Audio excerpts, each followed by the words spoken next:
चंद्रसर झील के किनारे एक गरीब लेकिन मेहनती मछुआरा हरिया रोज की तरह जाल डाल रहा था। उसे क्या पता था कि आज उसकी किस्मत बदलने वाली है। अरे, आज तो सुबह से एक भी मछली हाथ नहीं लगी। हे भगवान, आज भी खाली हाथ घर गया तो क्या खाऊंगा। थोड़ी देर बाद अरे अरे, ये जाल इतना भारी कैसे हो गया? लगता है आज तो बड़ी मछली फंसी है। अरे वाह, ये क्या, इतनी चमक। हे मानव, मुझे छोड़ दो। अरे, मछली बोल रही है। तू कौन है? मैं कोई साधारण मछली नहीं, मैं जादुई सुनहरी मछली हूँ। अगर तुम मुझे छोड़ दोगे तो तुम्हें 3 भविष्य की गुप्त बातें बताऊंगी। अरे, मुझे भविष्य से क्या लेना देना। मुझे तो बस पेट भरने से मतलब है। तुझे बेचकर अच्छा पैसा मिलेगा। अगर मुझे पानी से बाहर ले गए तो मैं साधारण मछली बन जाऊंगी। तुम्हें बस थोड़े पैसे मिलेंगे, लेकिन मुझे छोड़ दोगे तो तुम्हारी जिंदगी बदल जाएगी। अगर सच में कुछ बड़ा मिल गया तो ठीक है, बताओ क्या करना होगा। पहले तुम्हें मेरे 2 सवालों के जवाब देने होंगे। अगर जवाब सही हुआ तो ही मैं बताऊंगी। अरे, ये भी कोई बात हुई।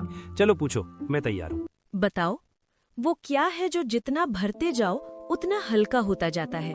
जितना भरे उतना हल्का? अरे, ये कैसी बात हुई? अरे हाँ, गुब्बारा। जितनी हवा भरो उतना हल्का ऊपर उड़ता है। बहुत अच्छा उत्तर। अब दूसरा सवाल सुनो। ऐसी कौन चीज है जो बिना पंख उड़ती है, बिना मुंह बोलती है, बिना शरीर रोती है? बिना पंख उड़ती है, बिना मुंह बोलती है, बिना शरीर रोती है। अरे, ये तो बादल है। उड़ता भी है, गरजता भी है और बरसता भी है। तुमने दोनों सवालों के सही उत्तर दिए। अब सुनो तुम्हारे जीवन की 3 बातें। ध्यान से सुनो।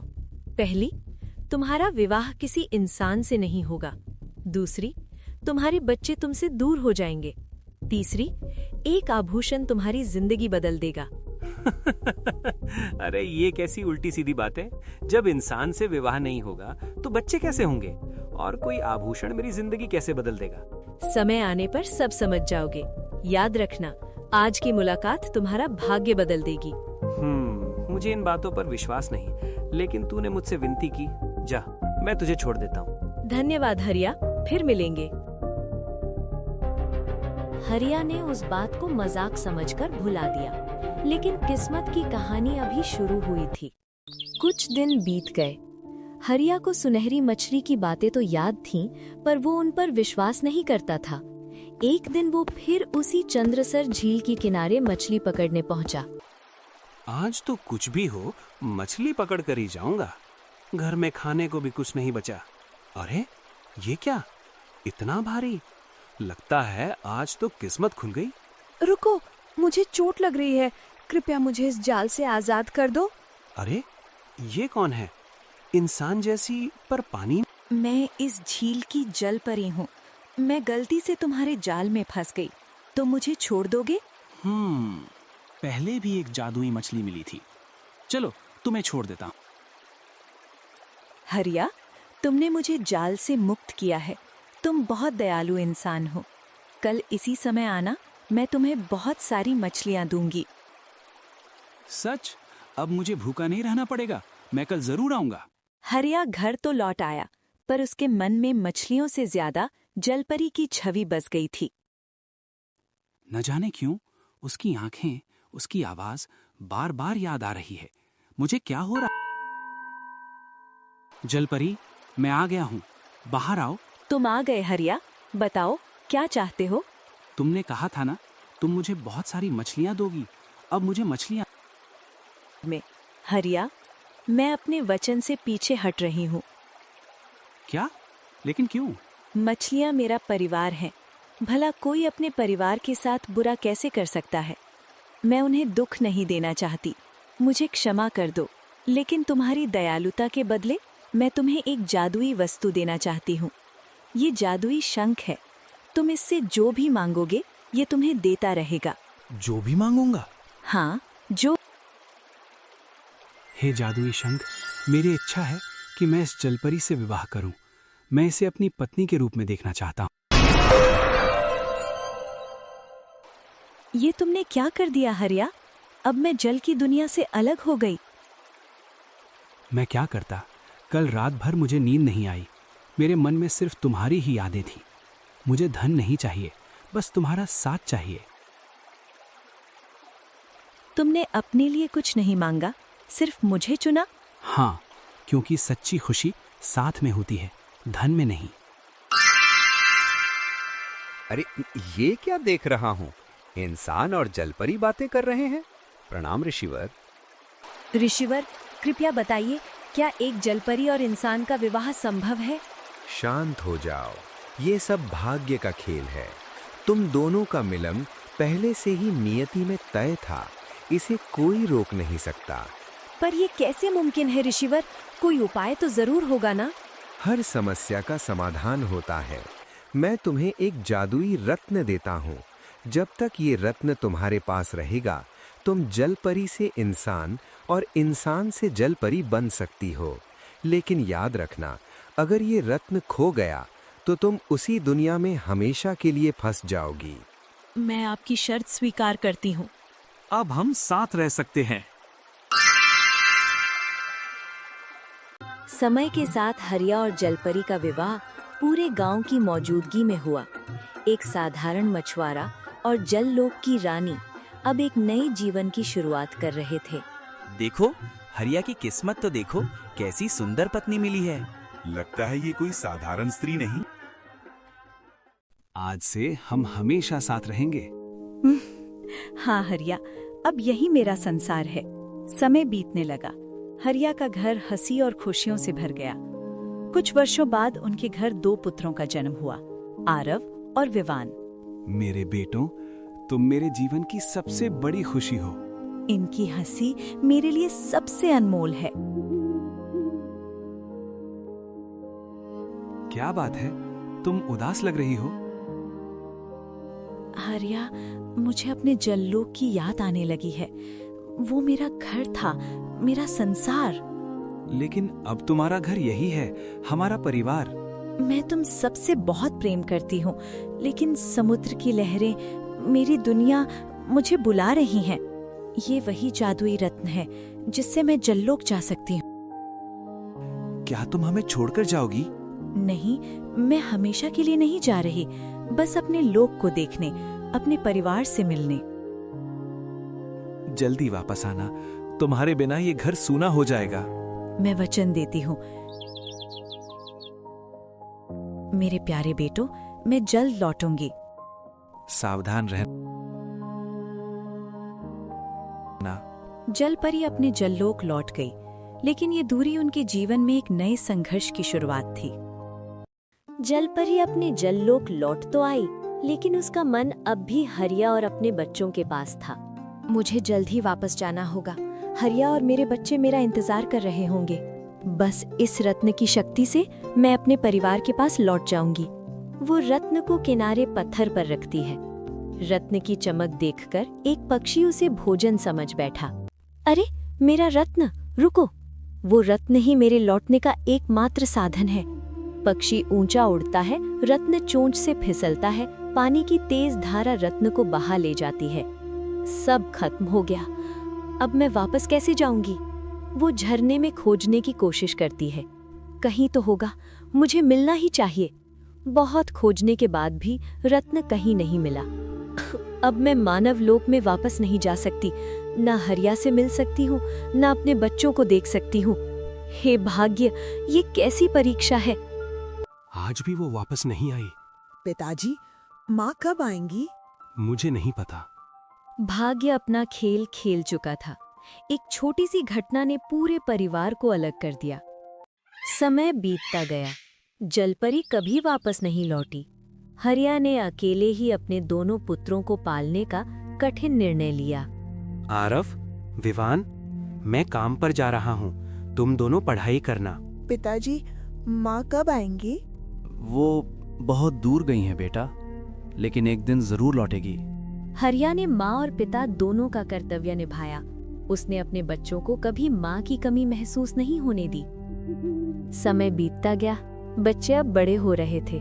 पिताजी ने हमारे लिए कितना त्याग किया है। लेकिन हमारे मन में हमेशा एक सवाल रहा, हमारी माँ आखिर कहाँ है? पिताजी, आज हमें सच बताइए, माँ हमें छोड़कर क्यों गईं? तुम्हारी माँ साधारण स्त्री नहीं थी, वो जललोक की जलपरी थी। जलपरी? तो वो अब कहाँ है? वो अपने लोक गई थी, लेकिन वो वापस नहीं आ सकी। तो क्या वो आज भी हमारी प्रतीक्षा कर रही होगी? हाँ, शायद। भैया, हमें माँ को ढूंढना चाहिए। हाँ, हम उन्हें वापस लेकर आएंगे। पिताजी, हमें अनुमति दीजिए, हम माँ को खोजने जाएंगे। ये मार्ग आसान नहीं है। समुद्र, जंगल, अनजाने खतरे, आपने हमें साहस सिखाया है। अब हमें अपना कर्तव्य निभाने दीजिए। जाओ, लेकिन सावधान रहना और अपनी माँ को जरूर वापस लाना। माँ के प्रेम ने उन्हें यात्रा पर निकलने की शक्ति दी। उनकी ये खोज आगे चलकर उनके जीवन की सबसे बड़ी परीक्षा बनने वाली थी। हे ईश्वर, मेरे बच्चों की रक्षा करना। आरव और विवान जंगल में चलते गए और एक झील के पास जाकर पहुंच गए। यही वो झील है जिसके बारे में पिताजी ने बताया था। यहीं से हमारी माँ की कहानी शुरू हुई थी और शायद यहीं से हमारी खोज भी पूरी होगी। भैया, न जाने क्यों इस जगह पर आते ही मन बेचैन हो रहा है। ऐसा लगता है जैसे कोई हमें देख रहा हो, जैसे इस जल में कोई रहस्य छुपा है। हो सकता है ये वही स्थान है जहाँ भाग्य ने हमारे माता पिता को मिलाया था। आज शायद वही भाग्य हमें भी सच के करीब ले जाएगा। हे जल की देवी, यदि कोई इस जल में निवास करता है तो कृपया हमारे सामने प्रकट होइए। हम किसी को हानि पहुंचाने नहीं आए हैं, हम केवल अपनी माँ की खोज में भटकते हुए यहाँ पहुँचे हैं। कौन हो तुम दोनों और इस पवित्र जल को क्यों पुकार रहे हो? भैया देखो, ये तो सच में जल कन्या है। हे देवी, हम दूर से आए यात्री हैं। हम अपनी माँ की खोज कर रहे हैं, जो वर्षों पहले हमसे बिछड़ गई। हमारी माँ जललोक की रहने वाली थी।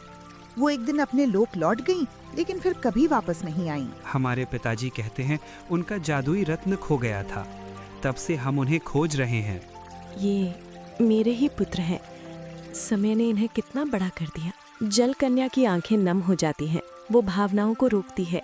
यदि तुम्हारी खोज सच्ची है तो तुम्हें कठिन परीक्षाओं से गुजरना होगा। सिर्फ प्रेम ही नहीं, धैर्य और साहस भी चाहिए। हम हर परीक्षा देने को तैयार हैं, बस हमें मार्ग दिखाइए। हमने बचपन से माँ के बिना जीवन जिया है। अब बिना सच जाने वापस नहीं जाएंगे। तुम दोनों के शब्दों में सच्चाई है, लेकिन इस रहस्य का उत्तर मेरे पास नहीं है। तो फिर हम क्या करें? हम किससे सहायता मांगे? एक महान ऋषि हैं जिनका ज्ञान तीनों लोकों में प्रसिद्ध है। वे तुम्हें तुम्हारी खोज का मार्ग दिखा सकते हैं। कौन है वे? हम उनसे कहाँ मिल सकते हैं? ऋषि वशिष्ठ। वे पर्वतों के बीच अपने आश्रम में तपस्या करते हैं। उनकी दृष्टि भूत, वर्तमान और भविष्य सब देख सकती है। क्या वे हमें हमारी माँ तक पहुँचने में सहायता करेंगे? यदि तुम्हारा हृदय शुद्ध है तो अवश्य। तुम दोनों में अद्भुत साहस है। अपने पिता की सेवा करना और सत्य के मार्ग पर चलना। आप हमें ऐसे क्यों देख रही हैं, जैसे आप हमें पहले से जानती हो? जल सबको पहचानता है और मैं जल की संरक्षक हूँ। देवी, आपने हमारी सहायता की, हम आपका आभार व्यक्त करते हैं। जाओ, ऋषि वशिष्ठ के पास जाओ। तुम्हारी यात्रा तुम्हें सत्य के और करीब ले जाएगी। हम लौटकर आपको अपनी सफलता का समाचार देंगे। और यदि हमारी माँ मिली तो सबसे पहले आपको धन्यवाद कहेंगे। दोनों चले जाते हैं। जल कन्या उन्हें जाते देखती है। आंखों से आंसू गिरते हैं। मेरे बच्चों, मैं तुम्हें पहचानती हूँ, पर अभी सत्य बताने का समय नहीं आया। भाग्य स्वयं तुम्हें सच तक ले जाएगा। माँ और पुत्र आमने सामने थे, फिर भी अनजान। भाग्य ने उनके मिलन को अभी टाल दिया था। भैया, हम कई दिनों से यात्रा कर रहे हैं। न जाने ऋषि वशिष्ठ का आश्रम अभी कितना दूर है, लेकिन मेरे मन में एक अजीब सा विश्वास है, जैसे हमारी मंजिल अब पास है। विवान, जब उद्देश्य सच्चा हो तो रास्ते की कठिनाइयां मायने नहीं रखती। हम अपनी माँ की खोज में निकले हैं और जब तक सत्य नहीं मिल जाता हम रुकेंगे नहीं। भैया देखो, वो सामने आश्रम दिखाई दे रहा है। शायद यही ऋषि वशिष्ठ का निवास है। हे महान ऋषि वशिष्ठ, हम आपकी शरण में आए हैं। कृपया हमारी सहायता करें। मुझे ज्ञात है तुम दोनों किस उद्देश्य से यहाँ आए हो।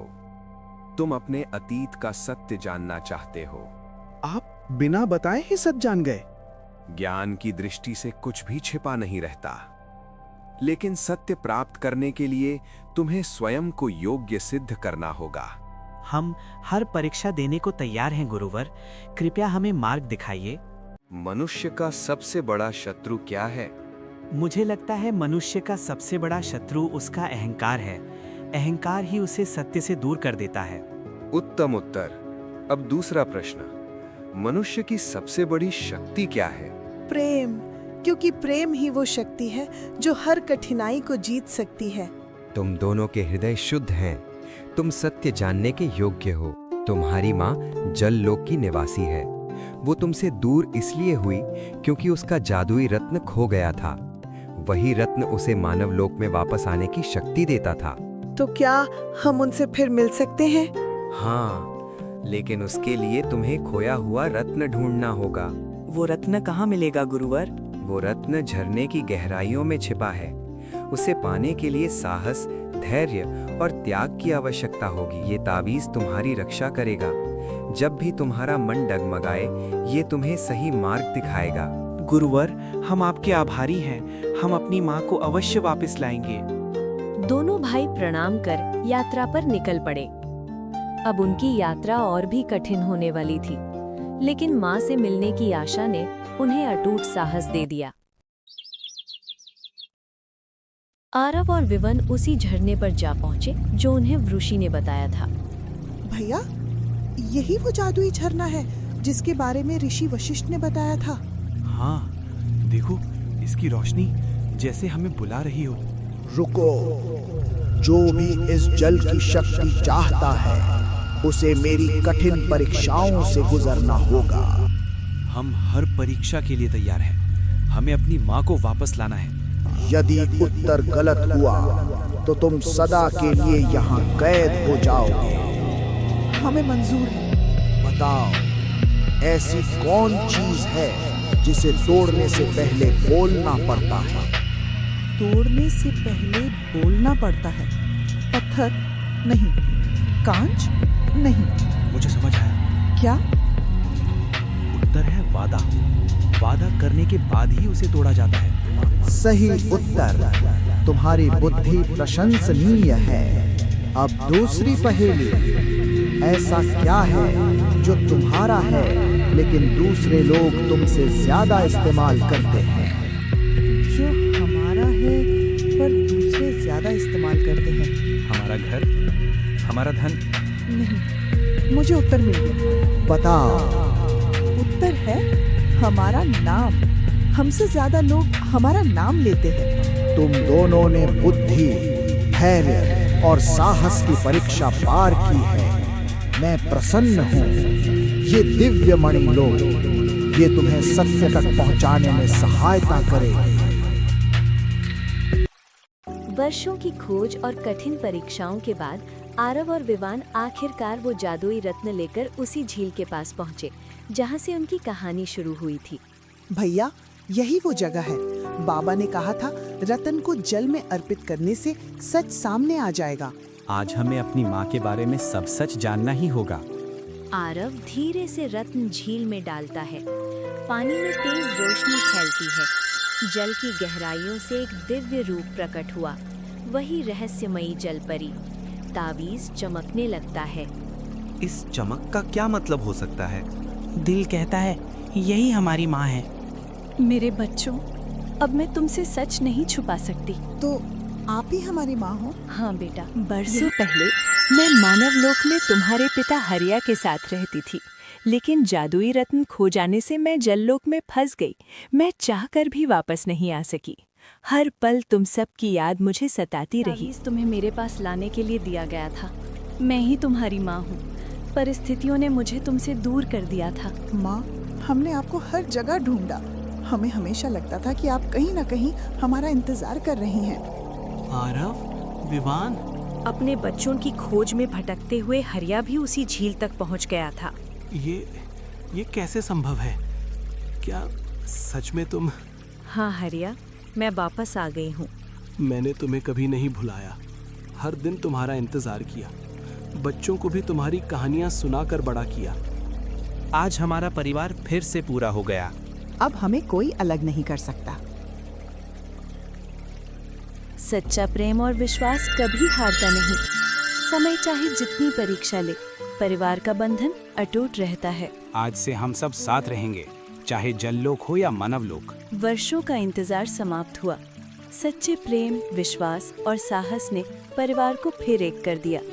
यही जीवन का सबसे बड़ा जादू है, परिवार का साथ। परिवार के मिलन के बाद भी एक प्रश्न बाकी था। क्या जलपरी जललोक और मानवलोक के बीच यूं ही बंधी रहेगी? इसका समाधान पाने के लिए पूरा परिवार ऋषि के आश्रम पहुंचा। हे ऋषिवर, हम फिर से साथ तो आ गए हैं, लेकिन ये जादुई रत्न ही हमारी खुशियों का कारण भी है और डर भी। कृपया मार्ग दिखाइए। गुरुदेव, हम अपनी माँ को फिर कभी खोना नहीं चाहते। कोई ऐसा उपाय बताइए जिससे हमारा परिवार हमेशा साथ रह सके। इस रत्न में अपार शक्ति है, लेकिन यही शक्ति तुम्हें बार बार अलग भी कर सकती है। जहाँ जादू होता है वहाँ परीक्षा भी होती है। एक ही मार्ग है, या तो जलपरी जललोक लौट जाए या ये रत्न सदा के लिए नष्ट कर दिया जाए।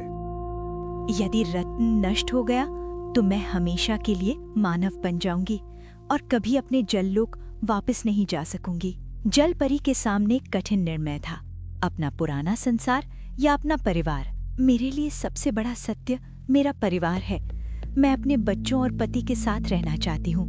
मैं मानव बनकर जीवन जीने को तैयार हूँ। तुम्हें कोई त्याग करने की आवश्यकता नहीं। नहीं हरिया, ये त्याग नहीं, मेरा सौभाग्य है। जलपरी के निर्णय के बाद ऋषि ने रत्न अपने हाथों में लिया। मंत्र उच्चारण करते रत्न को नष्ट कर दिया। ये रत्न अब किसी को अलग नहीं करेगा। आज इसकी शक्ति यहीं समाप्त होती है। रत्न के नष्ट होते ही जलपरी का शरीर चमक उठा और वो हमेशा के लिए एक साधारण मानव स्त्री बन गई। अब मुझे जल की और खिंचाव महसूस नहीं हो रहा। अब तुम पूर्ण रूप से मानव हो। तुम्हारा जीवन अब केवल तुम्हारे परिवार के साथ है। माँ अब हमें कभी छोड़कर नहीं जाएंगी। अब हमारा परिवार हमेशा साथ रहेगा। आज मेरा घर सच में पूरा हुआ है। प्रेम ही सबसे बड़ा जादू है, जिसने हमें फिर से एक कर दिया। समय बीतता गया। परिवार प्रेम, विश्वास और खुशियों के साथ जीवन बिताने लगा। वर्षों बाद हरिया फिर उसी झील पर आया, जहां से उसकी जीवन यात्रा शुरू हुई थी। यहीं से सब शुरू हुआ था। जादू, प्रेम, बिछड़ना और फिर परिवार का मिलन। पानी से एक सुनहरी जादुई मछली प्रकट होती है। हरिया, क्या तुम मुझे पहचानते हो? तुम वही जादुई मछली जिसने वर्षों पहले मेरा भाग्य बताया था। हाँ, आज मैं तुम्हारी परीक्षा लेने आई हूँ। क्या तुम आज भी मुझे पकड़ोगे? नहीं, अब मैंने समझ लिया है, किसी की स्वतंत्रता छीनकर सुख नहीं मिलता। तुम भी इस जल की संतान हो, तुम्हें पकड़ना अन्याय होगा। तो तुम मछली पकड़ना छोड़ दोगे? हाँ, अब मैं जीवों को कष्ट देकर जीवन नहीं जीना चाहता। परिवार ने मुझे दया और प्रेम का अर्थ सिखाया है। हरिया, आज तुमने सच्ची करुणा दिखाई है। यही सबसे बड़ी परीक्षा थी। मुझे किसी वरदान की इच्छा नहीं, मेरा परिवार ही मेरा सबसे बड़ा धन है। इसी निस्वार्थ भाव के कारण मैं तुम्हें समृद्धि और सुख का वरदान देती हूँ। उस दिन से हरिया के जीवन में कभी अभाव नहीं रहा। उसके घर में सुख, शांति और समृद्धि हमेशा बनी रही। आज तुम्हारे चेहरे पर अलग ही शांति है। क्योंकि आज मैंने जीवन की सबसे बड़ी सीख पाई है। दया और करुणा से बड़ा कोई जादू नहीं। जो दूसरों के जीवन का सम्मान करता है, प्रकृति स्वयं उसे आशीर्वाद देती है।